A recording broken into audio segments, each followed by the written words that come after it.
This is a true story. It happened to a friend of mine, Dr. Werner von Bunsenburner. I used to see Werner every year at the League of Mad Scientists convention in Poughkeepsie. But even for a mad scientist, Werner was foo-foo crazy. He was always going on about how he was going to preserve his brain so he could live forever. We all laughed and told him he was crazier than a soup sandwich.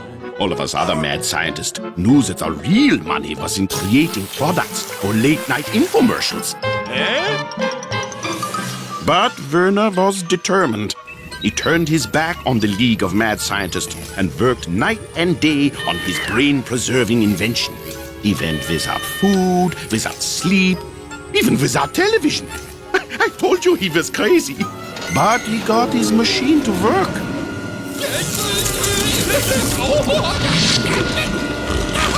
He managed to zap his own brain into a jar where the special preserving liquid would keep it alive forever. Okay, but there was a problem.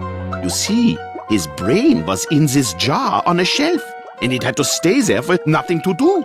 It was connected up to a voice synthesizer, but there was no one to talk to. You know, without a body, immortality sucks. So, he was imprisoned in this jar on his own for weeks, months, years. He was going out of his mind because he couldn't go out of his mind, if you follow. And Werner's lab never got any visitors. So, Werner resigned himself to living the rest of his long, long life all alone. Until a burglar came crashing through his window. Werner saw this as a golden opportunity. He could use his machine to switch brains with the burglar and escape. All he had to do was lure the burglar into it. So, using his voice synthesizer, Werner made an announcement. Attention! He said, This is a computerized alarm system. Do not go near the vault safe. Repeat, do not attempt to open the vault safe where all the valuables are. well, the burglar's face lit up, and he went right over to what he thought was the vault safe. No, don't do it. You'll be sorry. Yelled the brain, trying to suppress its glee. The burglar turned the wheel to open the safe, and the brain-sucking machine came down from the ceiling onto his head. The burglar's brain wound up in the jar. But even better, Werner's brain was sucked into the body of the burglar.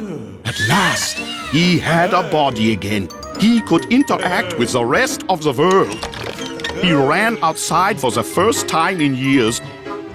Oh, the sweet smell of fresh air. Achoo! The sounds of nature. The feel of the cool green grass under his feet. Yes, for the first time in years, Werner could enjoy all the smells, sounds, and sensations the world had to offer. But then Werner saw something really sensational. The first Fräulein he had seen in decades. This must be love, thought Werner. He stood there, transfixed, trying to muster the courage to go over to her. Then he discovered why he couldn't move. He was surrounded by policemen who'd put him in handcuffs and leg irons. You see, the burglar who broke into Werner's office was wanted for a series of robberies. And Werner's new face and fingerprints pointed to him being the burglar. Werner couldn't convince the police that he was no thief, just an honest mad scientist trapped in the body of a habitual criminal. In fact, the judge was so disgusted at Werner's ridiculous claims, she decided he must pay the maximum penalty for the burglar's crimes. Life in solitary confinement. That was a true story. It happened to a friend of mine, Dr. Werner von Bunsenburner.